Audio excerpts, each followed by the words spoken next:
Dawn broke cold over the wreckage. Smoke still rose from the blackened timbers where Rebecca Hawthorne's barn had stood. The equipment shed was gone too, reduced to ash and twisted metal. Kerosene cans lay scattered in the dirt, their purpose clear as daylight. Rebecca knelt in the debris, work gloves protecting her hands as she sorted through what remained. Her dark hair was pulled back in a practical braid, her canvas work coat smudged with soot. Wakadila. At her belt hung a hunting knife in a worn leather sheath, the handle catching the early light. She worked methodically, creating two piles. Salvageable tools went to her right, ruined ones to her left. There was no tears on her weathered face, no rage in her steady movements, just focused determination. The crows circled overhead, their calls echoing across the empty range. Frost still clung to the grass beyond the burn zone, making the destruction look even starker against the spring morning's beauty.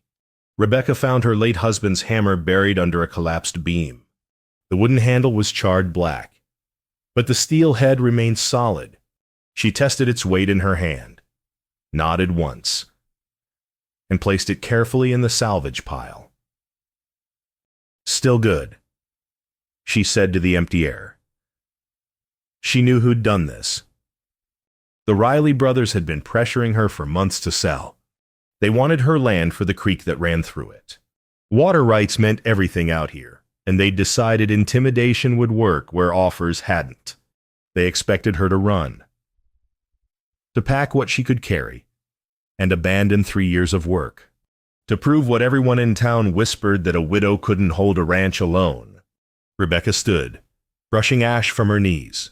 She surveyed the damage with the practiced eye of someone who'd rebuilt before. The barn could be replaced. Better. Even. She'd always thought the old one sat too close to the house anyway. Her hand moved unconsciously to the knife at her belt. The leather was soft with age and oil. David had carried this blade for 15 years before it became hers. Before that terrible spring, when she'd learned what she was capable of. When there was no choice but to survive. She'd survived worse than a burned barn. Much worse. Rebecca walked to a patch of unburned ground and pulled a wooden stake from her tool belt. She drove it into the earth with 3 solid strikes of the salvaged hammer. In Davin, the sound rang clear across the morning stillness. They'll learn, she said, marking where the new barn would stand. I've survived worse. I'm say dies, each hopper. The sun climbed higher, burning away the mist. Rebecca returned to her sorting, hands steady, jaw set. She had work to do. The sound of horses brought Rebecca's head up. 2 riders approached from the east, silhouetted against the climbing sun. She recognized Henry Barrett's broad-shouldered frame and the slighter figure of his son beside him. Ba. Rebecca stood, wiping her hands on her coat. She didn't step back from the wreckage, didn't try to compose herself or hide what had happened. There was no point. Henry dismounted before his horse fully stopped. His weathered face showed concern, but he approached carefully, respectfully. His son Thomas followed, eyes wide as he took in the destruction. Mrs. Hawthorne, Henry said, removing his hat. We saw the smoke yesterday evening. Came at first light. Mr. Barrett, Rebecca nodded. Thomas, are you hurt? Henry asked. Was anyone? I wasn't here when it happened. Rebecca gestured at the kerosene cans. They made sure of that.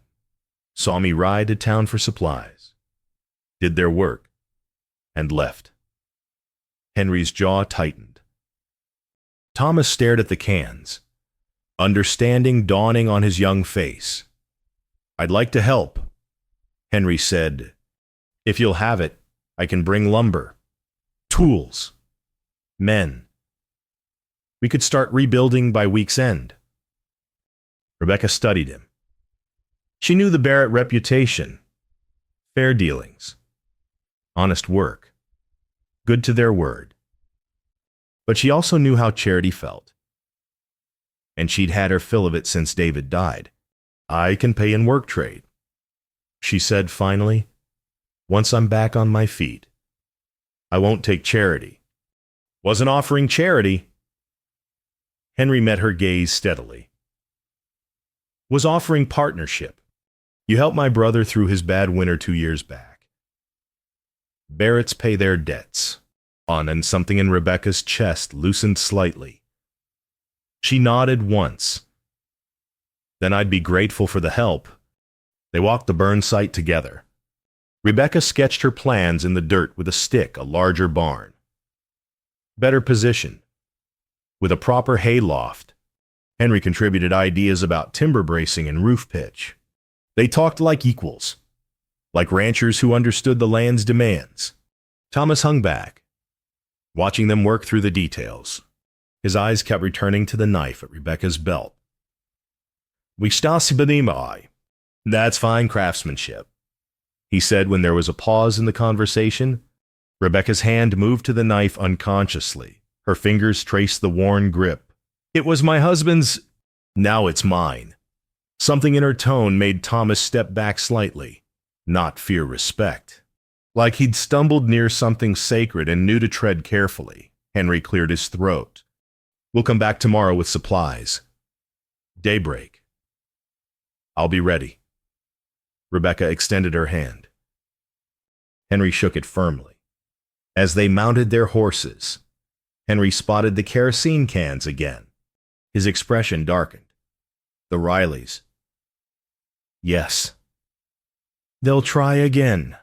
Idur. Rebecca met his gaze, her own eyes hard as flint. Let them try. Henry held her stare for a long moment, then nodded slowly as they rode away. Thomas looked back once. Rebecca had already returned to her sorting, steady and unmoved. Night settled over the ranch like a blanket. Rebecca sat at her small kitchen table, lamp burning low, cleaning the knife by its golden light. The blade was Damascus steel, folded hundreds of times until the metal showed waves like water. David had traded 2 months' wages for it 20 years ago. He'd been so proud, showing her the balance, the edge that held through anything. Rebecca dipped her cloth in oil and worked it along the blade's length. Her hands knew the ritual by heart. Every week for 15 years. She'd watched David perform this same care. For the last 3 years. She'd done it herself. She'd married David Hawthorne when she was 19. He was 10 years older, patient and kind, teaching her everything about ranching, how to read weather in the clouds, how to doctor cattle, how to fix anything that broke. Because out here, everything eventually broke. They'd built this ranch from nothing. Lean years and hard winters, but also laughter and small victories. 2 children, Sarah and Michael, both grown now, settled in Oregon, with families of their own. Good lives, safe lives, far from the harsh frontier. David had died 3 years ago. Pneumonia took him in his sleep, peaceful and quick. The town had expected Rebecca to sell immediately. A widow couldn't run a ranch alone. They said she should join her children out west, start over somewhere easier.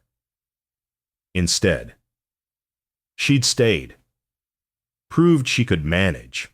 Every negotiation, every business dealing, every town meeting required twice the effort to be taken seriously. But she'd earned her place, acre by hard-won acre.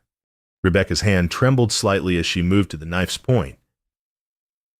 The memory tried to surface that terrible spring 12 years ago. The children's screams.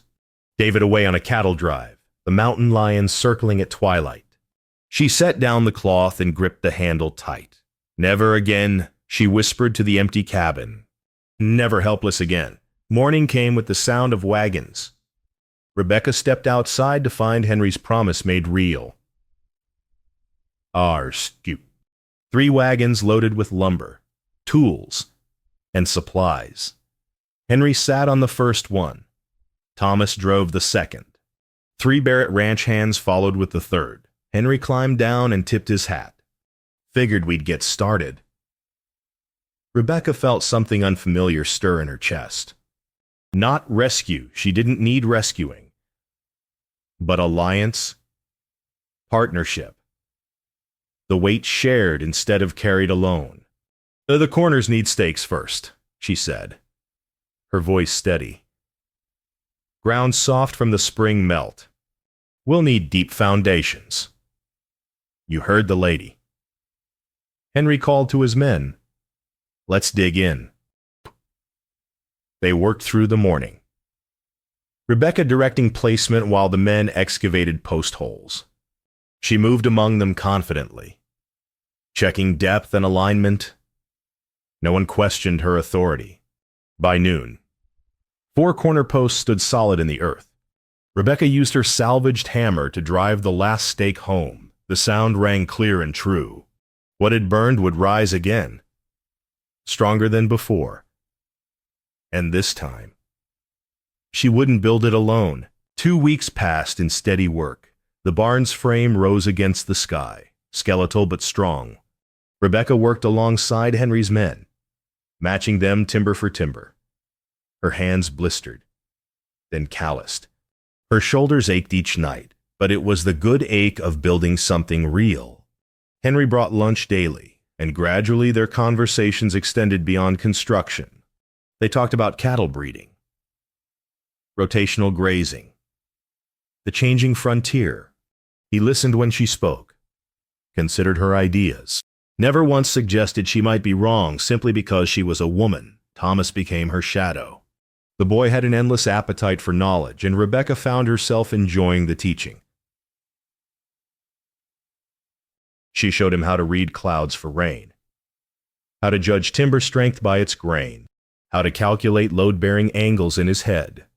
My pa says you're smarter than any rancher he knows, Thomas said one afternoon, handing her nails. Your pa's kind. Rebecca hammered the board into place. But intelligence doesn't count for much if people won't listen. He listens. He does. Rebecca met the boy's earnest gaze. Your father's a good man. Thomas, don't ever take that for granted. They rode to town for supplies on a Thursday. The general store fell quiet when Rebecca and Henry entered together. One ribi salada. Mrs. Chen behind the counter smiled warmly, but others watched with barely concealed interest. A widow and a widower. Working so closely. Tongues were already wagging. Henry's business partner, Malcolm Price, cornered him by the feed sacks. Rebecca pretended not to listen while examining harness leather, but their voices carried, "You should be careful," Price said quietly. People are talking. A man in your position. Spending so much time. I'll choose my own associations, thank you. Henry's voice was cool. Rebecca Hawthorne's twice the rancher most men in this town will ever be. I'm just saying appearances matter. Then people should improve their vision. Rebecca's hands stilled on the leather. Something warm bloomed in her chest. She finished her purchases and waited outside, but the warmth remained. On the ride home, the Riley brothers intercepted them. 2 men on horseback, blocking the road. Jack Riley, the older brother, smiled without warmth. Nice work on that barn, Jack said. Shame to put so much effort into something you might not keep. Rebecca guided her horse forward calmly. I'm not going anywhere. You wasted your kerosene. Jack, that's harsh talk. Mrs. Hawthorne, we're just concerned neighbors. Concerned neighbors don't burn barns. Henry's voice was hard. Move aside. Mark Riley, the younger brother, spat tobacco juice into the dirt. Big man. Barrett, did shine done. Defending your lady friend. I'm defending common decency. Henry kept his hand visible, non-threatening but firm. Now move. The brothers exchanged glances.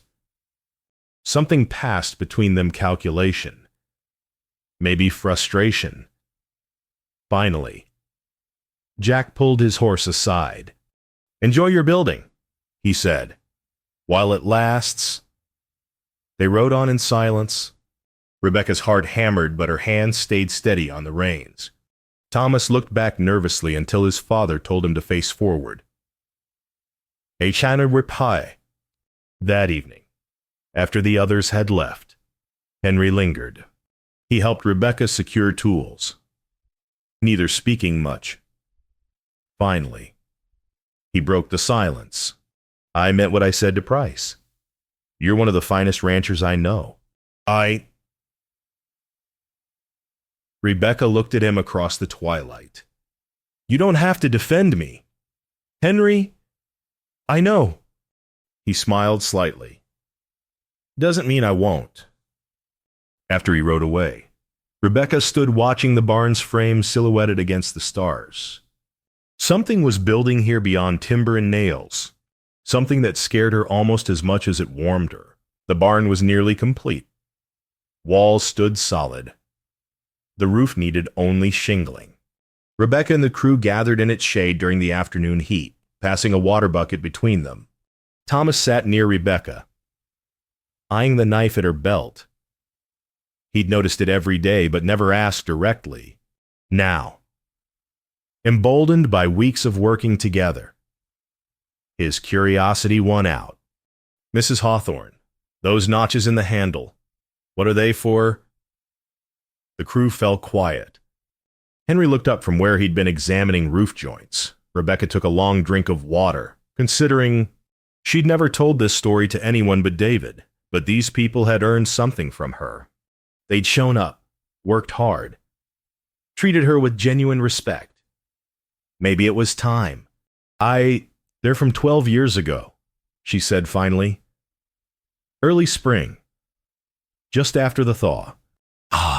She set down the water bucket and touched the knife handle gently. David was away on a cattle drive. 5-day journey, good money but poor timing. I was here alone with Sarah and Michael. She was 6, he was 4. Beautiful children, full of energy and mischief. Thomas leaned forward. Henry stood still as stone, listening. It had been a hard winter. Game was scarce. Predators were desperate. One evening, just before dark, I let the children play outside the cabin. I was hanging laundry. I heard Sarah scream. Rebecca's voice stayed level, but her fingers tightened on the knife.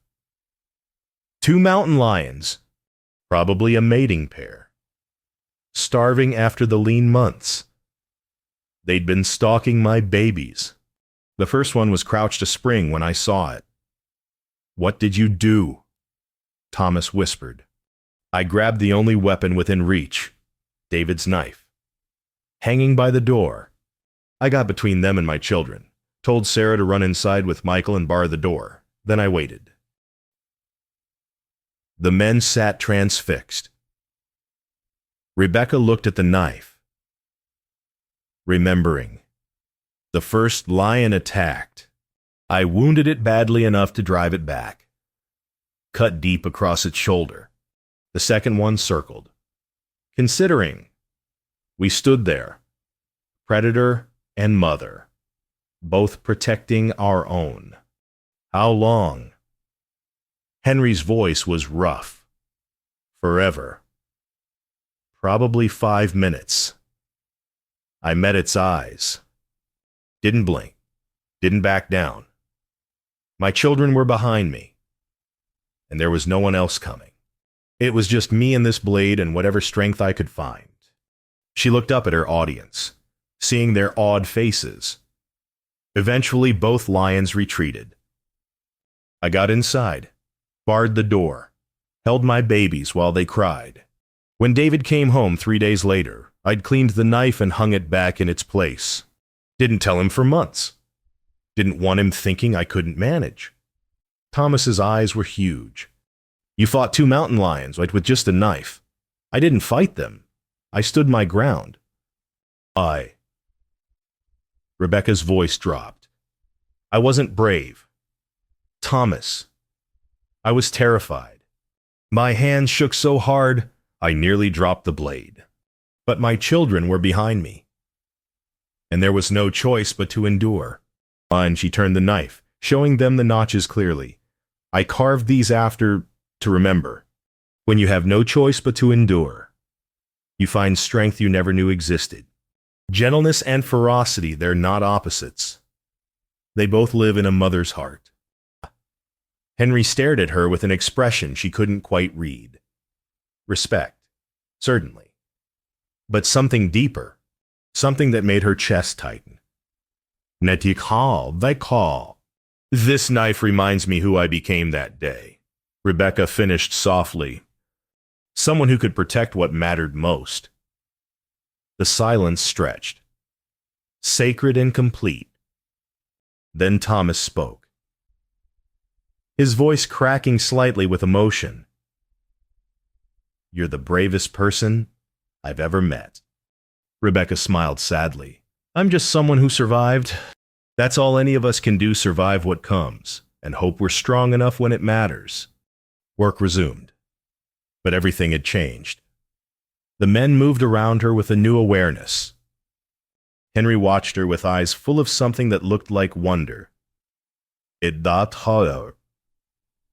And Rebecca, having shared her most vulnerable moment, felt lighter than she had in years. Some burdens were easier carried when shared.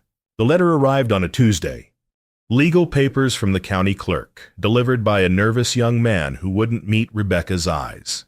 She read them standing in her doorway, the finished barn visible over the clerk's shoulder. Riley Brothers Limited Partnership vs. Rebecca Hawthorne. A formal claim to her water rights. Citing alleged verbal agreements with her late husband. Hearing scheduled in 3 weeks. Rebecca's hands didn't shake, but her blood ran cold.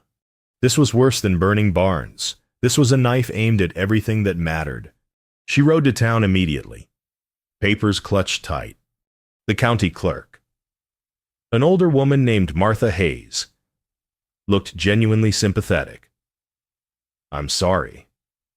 Rebecca, the claim's suspicious at best, but I can't dismiss it without a hearing. They've got 2 witnesses who'll swear David promised them creek access before he died. That's a lie. Rebecca's voice was flat.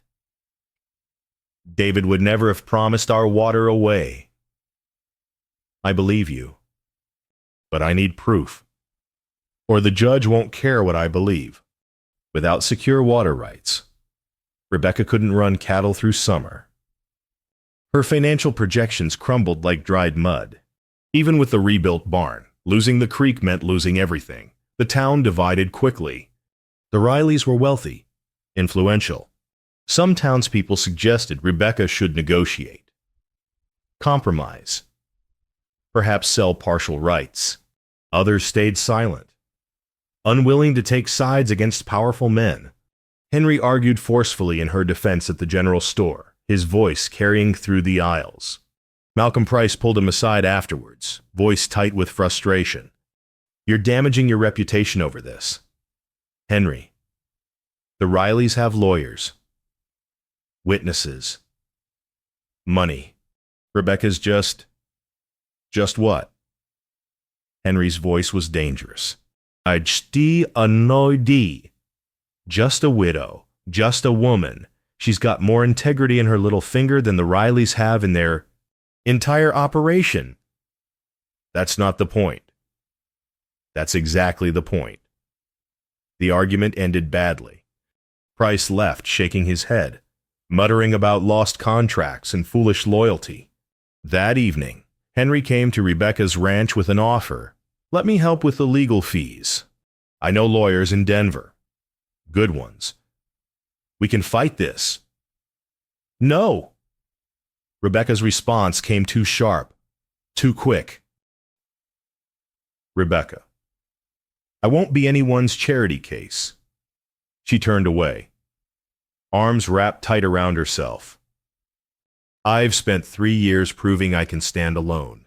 I won't throw that away by running to a man for rescue. This isn't charity. Henry's voice rose, frustration breaking through. This is partnership. Why won't you let people help you? Because when you let people in, they have power to hurt you. The words burst out before Rebecca could stop them. I learned that when David died, everyone thought I was helpless, incapable, pitiable. I won't be that again. I don't think you're helpless, Henry said quietly. I think you're the strongest person I know. And I'm afraid of caring about someone who won't let me show it. The admission hung between them like smoke. Rebecca's throat tightened. She wanted to say something, anything, but the words wouldn't come. Henry left without another word. Rebecca stood in the gathering dark, feeling the wall she'd built around herself pressing closer. She'd survived mountain lions, widowhood, fire. But this legal manipulation might accomplish what physical threats couldn't. Later that night, she found Henry still there, working on her fence line by lantern light. He'd come back after their argument to finish repairs. They stood facing each other across the darkness. I'm afraid of being vulnerable again, Rebecca said finally. Afraid of needing someone and having them leave. Through death or choice or just life's cruelty.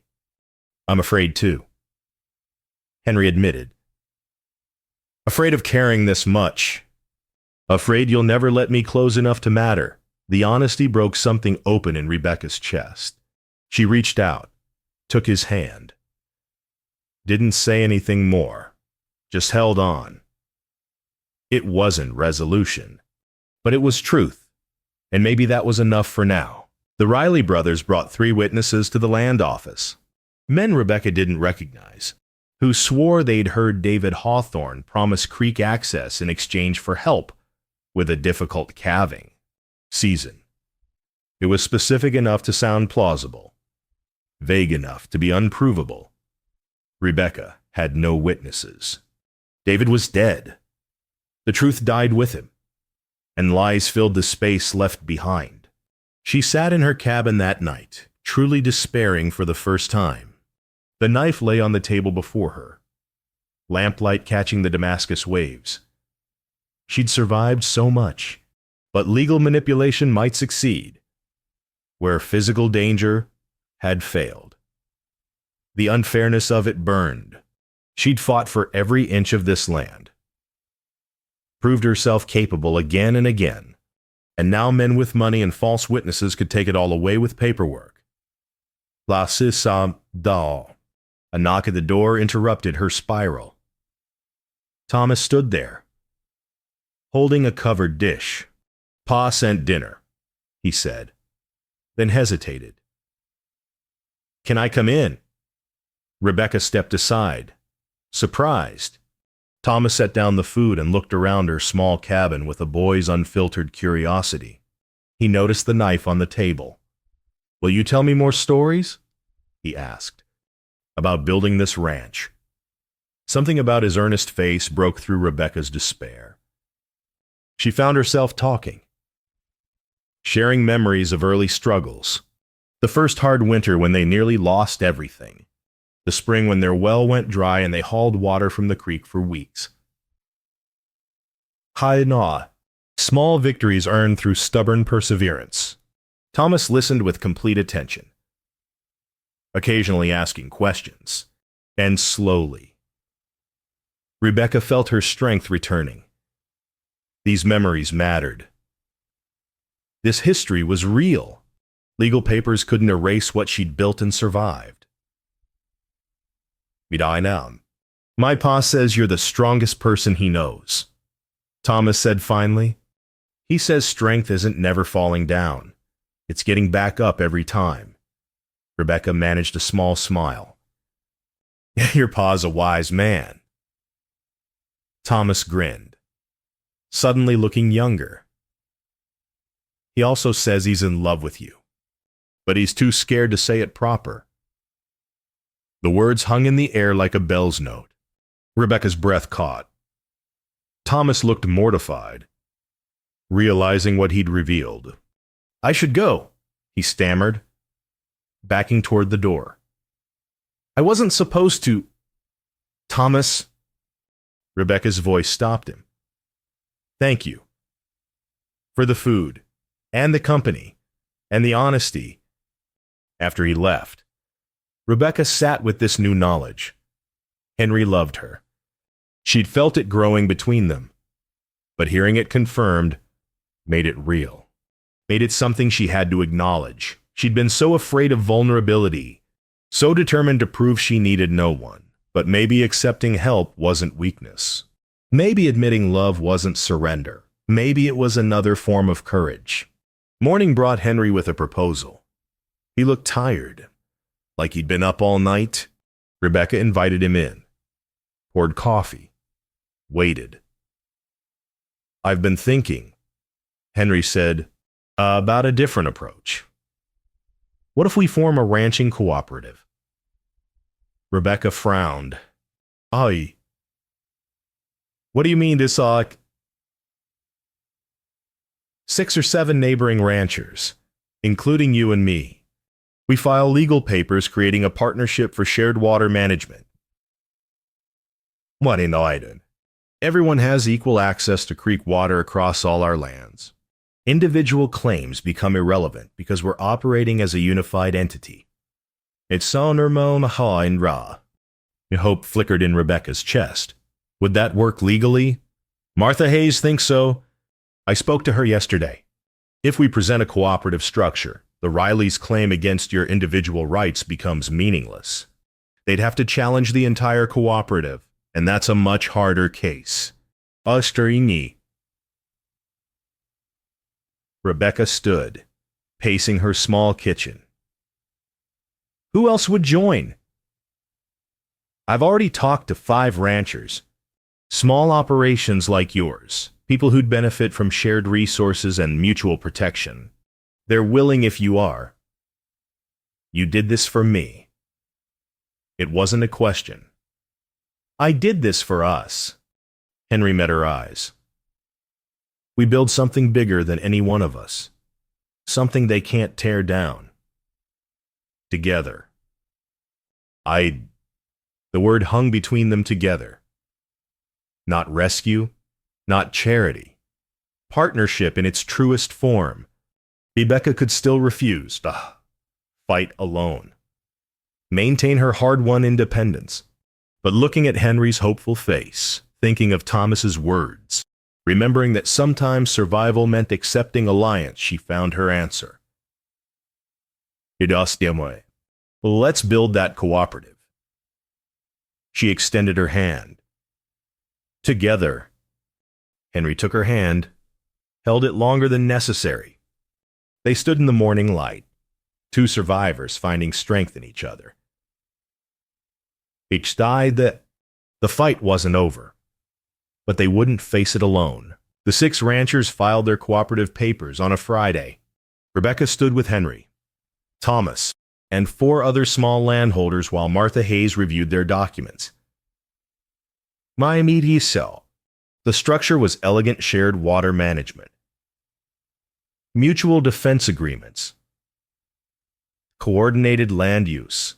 Every member had equal voice regardless of property size. Martha smiled as she stamped the papers official. This is good work, folks. Smart thinking. The hearing happened 3 days later. The Riley brothers arrived with their lawyer and false witnesses. They found a unified cooperative instead of an isolated widow. Their claim against Rebecca's individual water rights meant nothing when those rights were now managed collectively. The judge, an older man named Brennan, reviewed the cooperative papers with obvious approval. This is exactly the kind of community organization we need out here. Claim dismissed.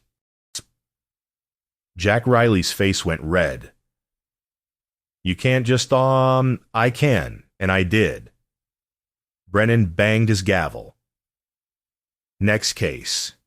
Outside the land office. Rebecca breathed freely for the first time in weeks. The other cooperative members congratulated each other, making plans for their first official meeting. Thomas grinned wide enough to split his face. Jack Riley caught Rebecca alone by her horse. His brother Mark lurked nearby, scowling. You think you've won? Jack's voice was low, venomous. Rebecca met his eyes with perfect calm, the same calm she'd shown the second mountain lion 12 years ago. I think I've built something worth having. You tried to make me afraid. You burned my barn, filed false claims, threatened everything I've worked for. She stepped closer, voice dropping to steel. But I faced down mountain lions with only a knife and courage. I've stood between my children and death. I've buried a husband and learned to survive alone. You never had a chance. Jack, not against someone who's already endured worse than you could imagine. Jack's bluster died. He stared at her, seeing perhaps for the first time what Henry and Thomas already knew. This woman was forged from frontier steel. Intimidation rolled off her like rain. Come near my land again, Rebecca said quietly. And I'll have 5 other ranchers as witnesses. We look after each other now. You understand? Jack didn't answer. He turned and walked away, Mark following. They looked smaller somehow, diminished by their defeat. The cooperative members gathered at Rebecca's ranch that evening to celebrate. Her barn stood strong, testament to what could be rebuilt from ashes. They shared food and stories, making plans for water schedules and shared equipment. Henry proposed a toast, I adore, to partnerships that make us stronger than we could be alone. His eyes held Rebecca's across the gathering. The others cheered and drank, but Rebecca felt the weight of those words, the meaning beneath them. After the others left, Henry and Rebecca stood together watching sunset paint the sky gold and crimson. Thomas had ridden home with one of the neighbors. Giving them privacy neither had requested, but both needed. I meant what Thomas told you.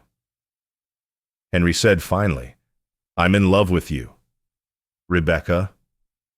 Not because you need rescuing. Because you're the strongest, most capable person I've known. Because you've taught me what real courage looks like. Rebecca's hand went to her belt, touching the knife she'd carried for 3 years. Symbol of survival, of the strength forged through necessity. But maybe it was time to let someone share the weight. I loved my husband, she said softly. I never thought I'd love again. It felt like betraying his memory, or risking too much after already losing so much. And now I think David would have liked you. Rebecca turned to face Henry fully. And I'm tired of being strong alone. Tired of walls that keep people out, but also keep me locked inside. She stepped closer, closing the distance between them. I love you. Henry Barrett, you saw me when I was covered in ashes and didn't flinch. You worked beside me without condescension. You stood up for me when it cost you. That's worth more than all the protection in the world. Henry cupped her face gently. We're quite a pair. 2 stubborn survivors learning to depend on someone again. I do.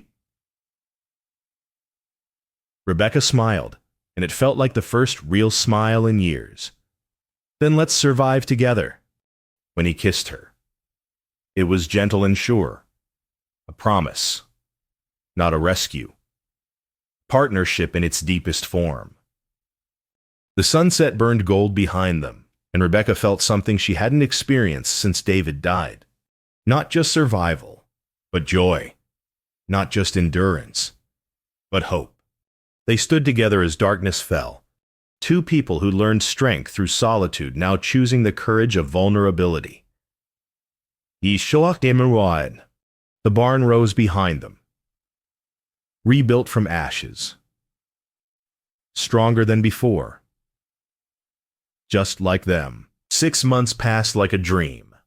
The cooperative thrived, all 6 ranches prospering through shared resources and mutual support. Rebecca's spread showed particular growth. New fences marked boundaries. Expanded gardens provided vegetables. Healthy cattle dotted her pastures. Henry and Rebecca married on a clear October morning. No fancy ceremony. Just Martha Hayes officiating in the land office with Thomas and the other cooperative members as witnesses. Rebecca wore a simple blue dress. Henry wore his good suit.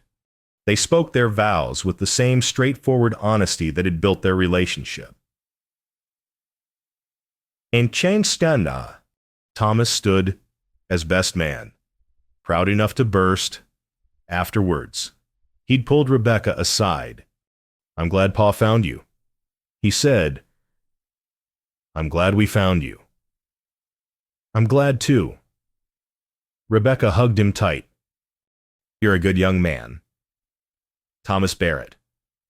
Don't ever doubt that. They maintained both ranches but spent most time at Rebecca's. It felt like home in ways Henry's larger spread never had. Something about the land she'd fought for, survived for, made it sacred. Henry understood without needing explanation. Thomas split his time between both properties, soaking up knowledge from both adults. He'd grown 2 inches and gained a man's competence in the months since the barn burning. Under their guidance, he was becoming a fine rancher. More importantly, he'd learned deeper lessons. About strength taking many forms, about courage living in quiet determination as much as bold action, about the power of community and the necessity of standing up for what's right. When a new family arrived in November, a widow named Alice Porter with 3 children, struggling with a failing ranch. Thomas was first to volunteer help. He organized cooperative assistance before Henry or Rebecca could suggest it. "We should help them rebuild their barn," Thomas said at the cooperative meeting. "Show them they're not alone out here." Rebecca met Henry's eyes across the table, both feeling the echo of their own story. This was what they'd built. Not just water rights and legal protections, but a community that looked after its members. That evening, Rebecca called Thomas to the porch. She'd been thinking about this for weeks, waiting for the right moment. Now felt right. She handed him the knife. David's knife. Her knife. The blade that had saved her children and symbolized everything she'd survived. This was David's. She said softly, "It became mine when I needed it. Now it's yours." "I do." "Grazie." Thomas stared at the Damascus steel, eyes wide.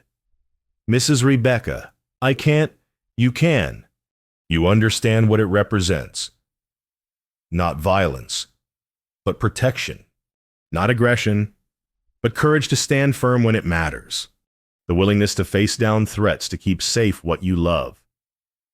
She pressed it into his hands. "You've learned that lesson, Thomas.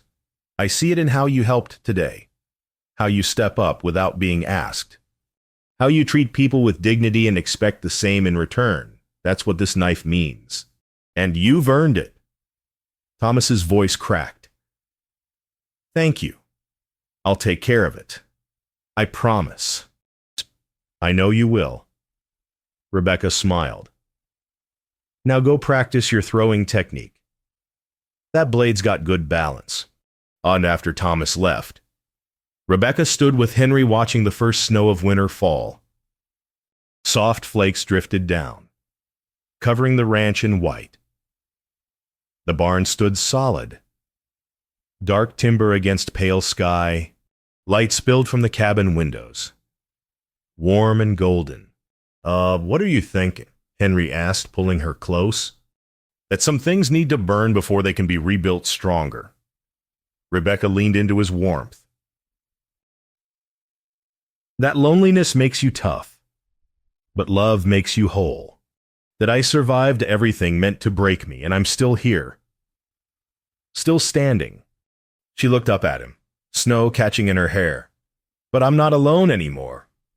For 3 years I carried everything myself, proved I could survive, endure, persevere, and I did. But Henry, I'm tired of just surviving. With you. With Thomas. With this community we've built, I'm finally living again." Henry kissed her forehead. You taught me that too. That strength without connection is just isolation, wearing a brave mask. That letting people in isn't weakness.